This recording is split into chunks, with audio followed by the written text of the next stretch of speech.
Mary and Justin. How you doing Oh, today? Hi. good morning. Excellent, excellent. So we have an interesting, good topic today. One that's a little bit complicated, really. It's about first and third party integrations in Microsoft 365 and Google Workspace.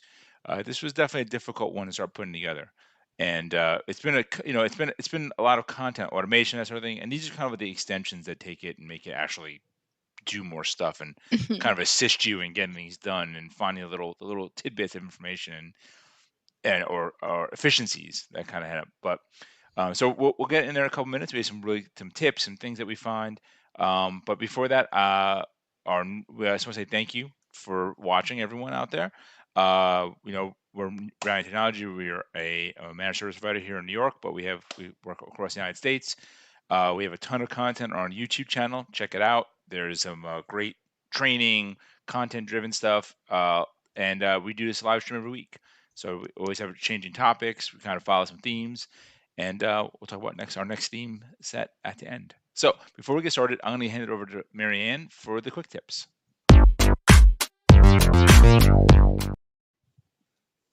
Okay, great. So today, what I want to talk about is really just a quick security refresher. So we actually do give a security training that takes a full hour. So these quick tips aren't going to be comprehensive, but it is just supposed to be a good reminder for some major things that you can do to shore up your security. So the first one I want to talk about, you should always evaluate your passwords regularly. So think about the majority of breaches involve the use of weak or stolen passwords. So this is a biggie. They should be long, which longer than the required 8 characters even. Complex, so they should have numbers, special characters, upper and lowercase, and unique, which means don't use the same password for everything. That's a huge one. If you want to know more, you want to know how to make that happen, need a little help, we actually have this great password best practice checklist that you can go through and make sure, A, that your passwords are all up to snuff, or B, when you're making new passwords, you can have a good idea if yours is secure enough. Right. Yeah. The second thing I want to just touch on, set up MFA on anything that it can be set up on. I say MFA is a must for all, but of course it does stand for multi-factor authentication. It's so simple and is pretty much available on most of the things that you're going to be using, services, apps, and that sort of thing. So some accounts it's going to be required. You've probably had to do it for your bank accounts, your online accounts. But we do recommend putting it on any app that allows it. So we're talking social media accounts, both business and personal, your major work applications like CRMs, bookkeeping, and your email accounts. Think about this. If someone had access to your email, how many other accounts could they reset the password to? Ugh, lock it down. So if you want to check out some more resources on this, we've done full videos on it. So go to our Valiant YouTube page. Or if you want step-by-step instructions, we have a bunch of demos and tutorials on in our knowledge base. So check those out, and that can be really helpful. And then the last thing I want to talk about, it's important to update your devices to keep them updated with the latest performance and security patches. Part of the reason why it's so important is, when a patch gets released, it also releases the information of what the vulnerability is. And you know who can see that? Everyone, including bad actors. So it really is important that when you get that notification, you make sure you don't just put it off. You do have to make sure that the update goes through, reboot your machine, that sort of thing. Also, one thing that people don't think about, if you're working from home, you do want to make sure that all your IoT devices, all your smart devices get updated as well. So we're talking things like if you have any Ring devices, if you have video game consoles like a Nintendo Switch or your Alexa devices. If you aren't sure how to check for updates, you can go to either the security settings in the device itself, the app, or whoever you initially interfaced with it. And check out and make sure that you can get updates and they are being updated. And luckily, if you're a Valiant client, you don't really need to worry as much about your computer because we do have automation set up in the theme that runs updates regularly. So all you have to do is reboot your computer when prompted, and that's just one way we keep you safe. So that's really important for everyone. So that's all I wanted to go over, just a really quick one today. There's obviously so much more in security best practices, but I wanted to say that if I went over all of it, it wouldn't be a very quick tip. All right, Marianne. All puns are intended here. Yeah. So, excellent. If we go back to our main theme of our stream today, it's just about some. I think the joke of the age of automation or the automator's end game, kind of like Yeah. the kind of keeping the punning alive. Um, but it's funny when we were doing a lot of research in our research stream. There's so many integrations out there, and there's so much data Mhm. on integrations, and um, it was kind of hard, right? Yeah, I don't know if you guys. surprisingly. It was surprisingly hard, right? It's like we started out like, hey, what integrations do we use? And and you kind of use a whole bunch of them, but they may not be these like general purpose integrations. I found that I was using a lot of stuff that was specific to systems that we use or specific pieces. So really, it's more important of like kind of understanding like you know w- what you're using now and kind of like almost auditing it a bit just to Mhm. understand what do you do day to day Yeah. and finding those little pieces. I mean, we talked a little bit about BPA, but BPA is just kind of like large scale, we're going to eliminate paperwork or we're going to, implement this like e-sign workflow and kind of that sort of thing. But this Mhm. is like simple things like, hey, I get a notification when someone does Mhm. something Yeah. or Yeah, and that's, I mean, the first step in doing that full BPA is figuring out all the little pieces, and I think we right, covered as well too. The first step in that is, yeah, mapping out the things that you use and right, figuring out how they can connect in each way, or how you can eliminate button presses and things Yeah. like that. right. So it's just extending what's already there. Hmm. So I think that's a lot of what we're going to talk about. And we have a bunch of like some of these. So we're going to go through some of the things that we use or that we've seen used or that we like. So just some of the in Office 365 Google Workspaces here. The first one that we like is Kanbachi, which is a Kanban board that integrates Google Workspaces. And if you ever use a Kanban board, super useful. Yeah. There's here at Valiant, we've used them in various formats, from both Mhm. physical Physical and ones virtual. with Yeah, the the yeah. days of the sticky notes on a whiteboard, but I mean, it's great for visualizing, but Our, yeah. our, our our yeah. projects got done quick. Our projects got done, just not quickly, and the cost of the meeting was expensive. But Mhm. there's a lot to that. But the idea here is that it's using that methodology is really powerful, and you see that a lot in Microsoft in the project planner. Mhm. It's Mhm. a kind of very Planning, yeah. lightweight, but Kambachi is a much more integrated third party that integrates and pulls it together. Sometimes you'll see that in Asana as well. Mhm. Yeah. They tie it all together. Yeah, and Yeah. they have just a lot more features than the basic planner, but it's really Right, nice because having two separate systems, if you can integrate them, which obviously these can, right. Kanbanchi integrates really well with Google Workspace. Asana integrates with all of Teams and Office 365, so it's Right. pretty Mhm. Yeah. nice. And so there's free versions as well too. So if you're not looking at it from the business perspective, just looking at it for things to use for your own personal projects and your own stuff as well, they're useful for that. I use a couple of similar tools Me for too. stuff Oh that I'm yeah. doing at home, just to keep track of what we're doing. And sometimes it's as simple as an Excel Mhm. document that's set up in the same Yeah. way. Sure. But yeah, I mean, they're usually, but most of these do have a free version, even if they're limited. I know mhm, Kanbanchi has. The next one that we wanted to talk about has a free version, but they also have paid plans. Right. And that one's the Boomerang app, Right. uh, which integrates with Outlook and also with Gmail, and it makes you a bit. It's like productivity for your email. You can send messages at a specified time, get reminders for messages that don't receive responses, and it really just, I mean, as we're talking, it automates a lot of stuff, freeing Hmm. up your time for other tasks. So mhm. it can be really helpful, if you if you need that extra like automated little nudge type thing. So Sure. I mean, just keep yourself on track, especially with the yeah, drinking from the fire hose. That Yeah. is, and also yeah, like I think the other thing that's hard, especially with the hybrid workplace, is that you have a lot more meetings than you might have had in the past. I read a hmm statistic that's saying amount of meetings you have has gone up by about 30% from Mhm. previously because the little interactions you would have had in the past now have to be scheduled.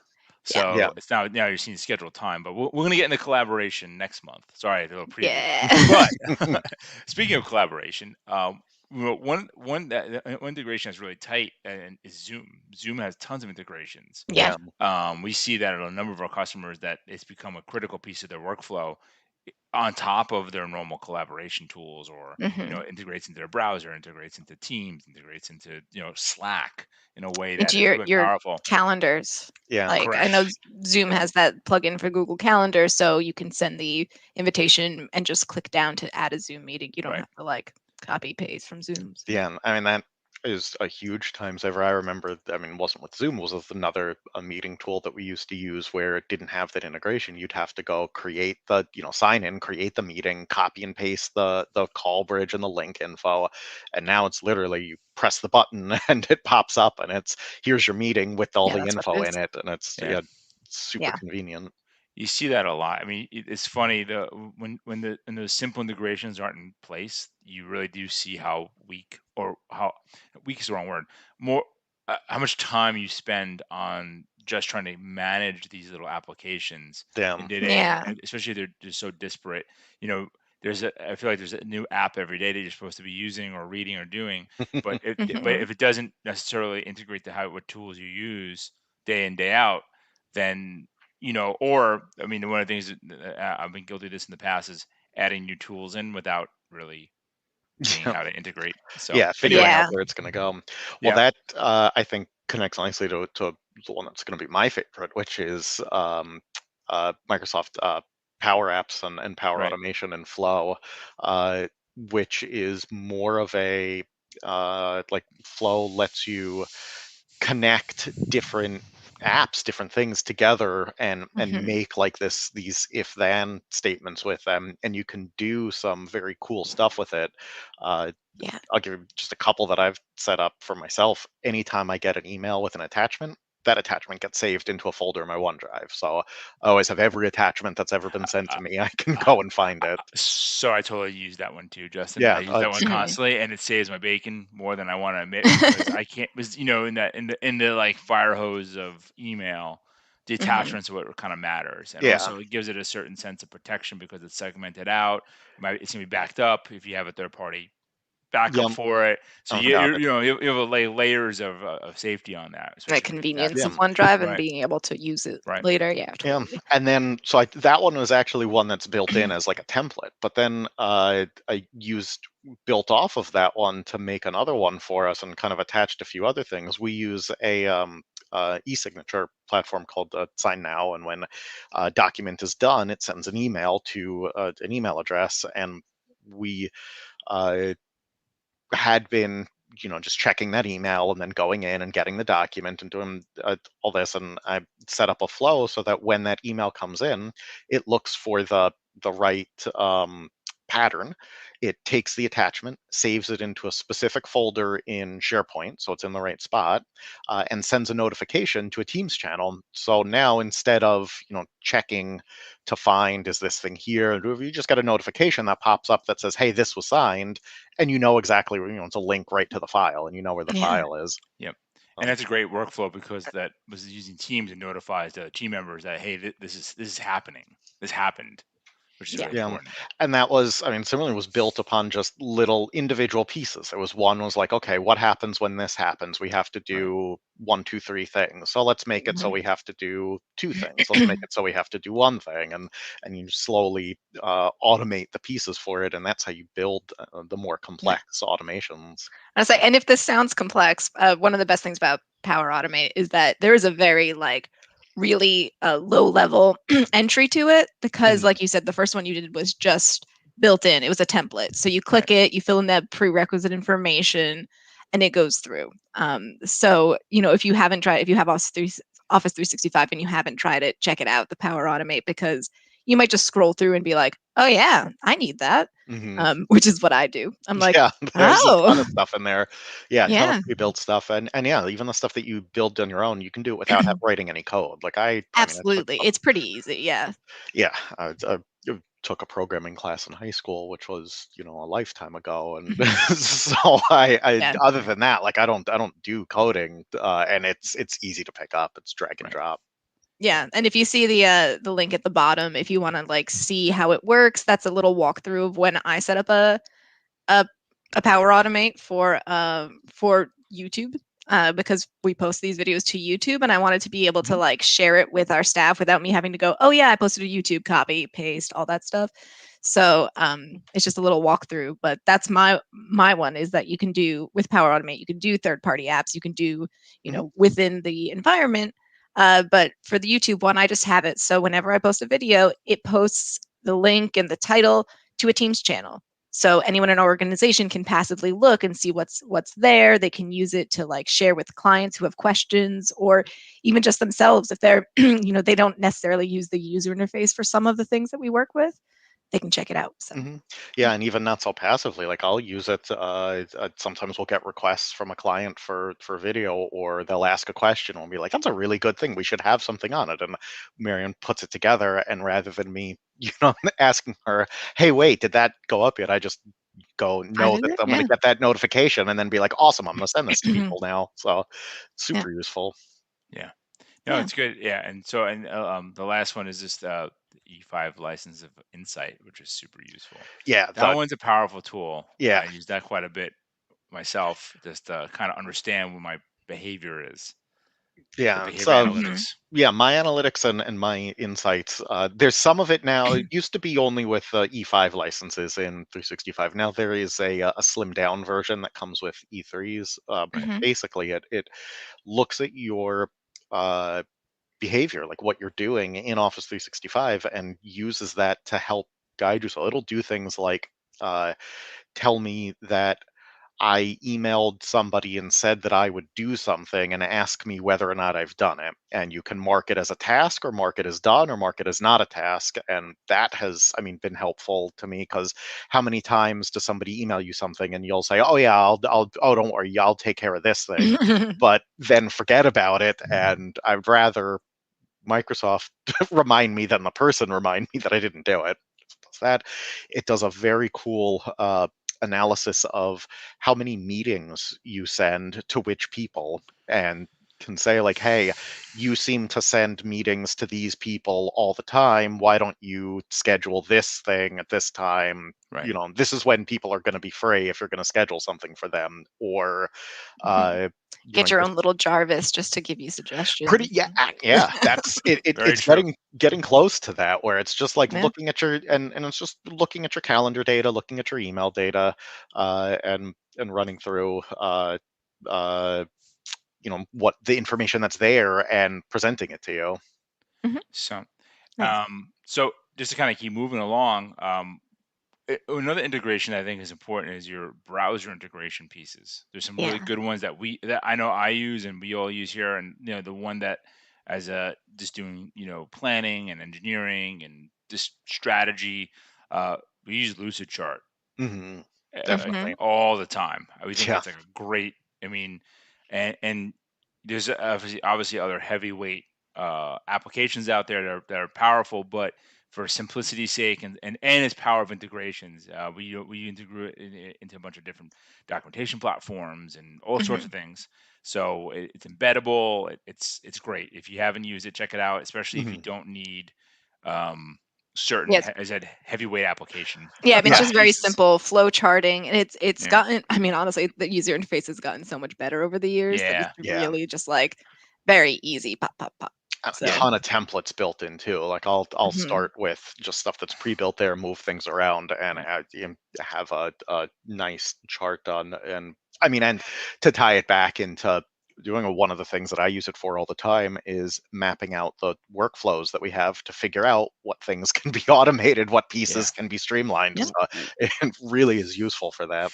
It's interesting as you start, just constantly trying to improve things. We started mapping some stuff we hadn't mapped in years past, or just had a very verbal kind of ad hoc methodology for it. Mhm. And we found just putting it on paper in the flow chart utterly changed Hmm. how we were doing things. And fortunately or unfortunately, it revealed that we had a lot of work to do. Yeah. You think, but it's good though, because now you're actually Mhm. coming to a place that you can look at it, and start making it a consistent and repeatable process, Yeah. as opposed to the ad hoc, uh, you know cottage bespoke kind of thing, which changes Yeah. on the fly. So Mhm. And with the integration, I mean, it's really important that, you can make these things, but I also remember the first charts we would make, it'd be like, well, now you have to log into here to see them. But if you can put them right, into a document, into something that's more shareable, right, Mhm. into the things that you already use, that's what's really important. So luckily, yep, Lucid Chart does that. Yeah. very well, Really cool. yep, very powerful. Um, I want to talk about one that saves my bacon a lot. We're going to use that phrase a lot.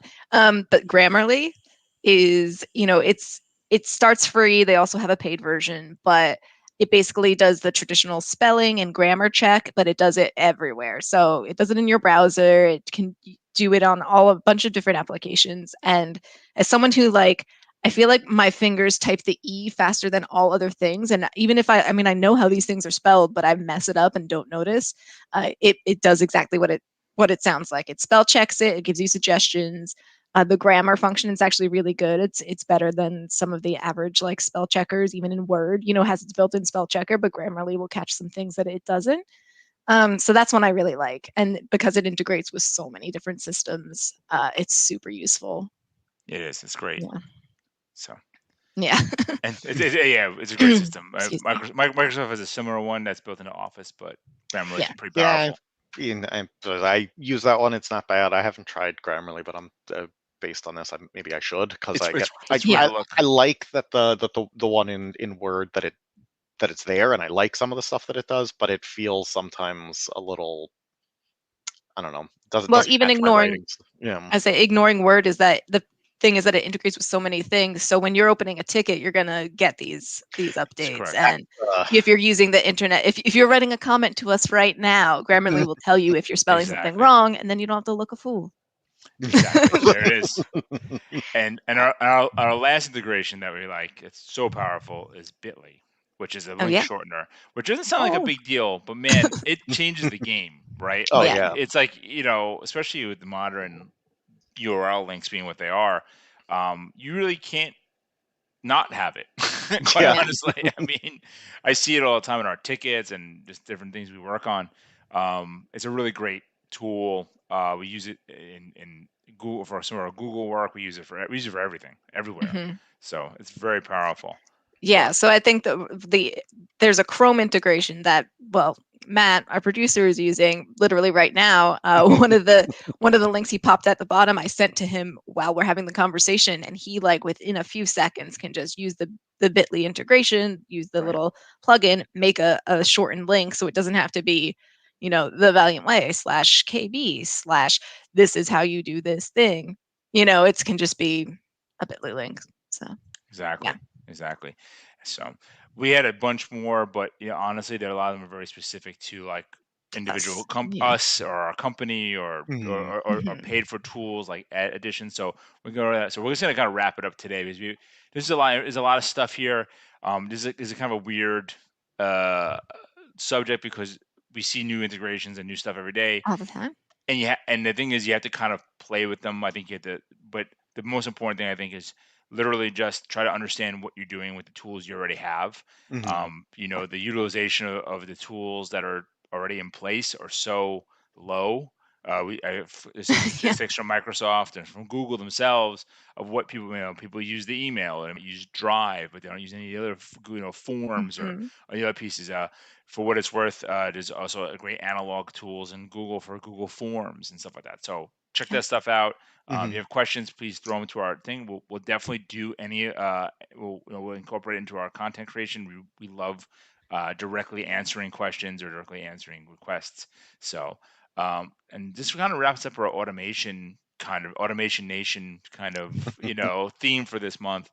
And so we're going to get into our next piece here. Our next piece is just a year of collaboration, really, where we're going to talk about all the different pieces of being pretty much a hybrid workforce for a year for the bulk of many knowledge working companies, and kind of working backwards there, like what it all means and how this collaboration really can foster better business outcomes, better client and employee satisfaction, and just all the little pieces that kind of go with it.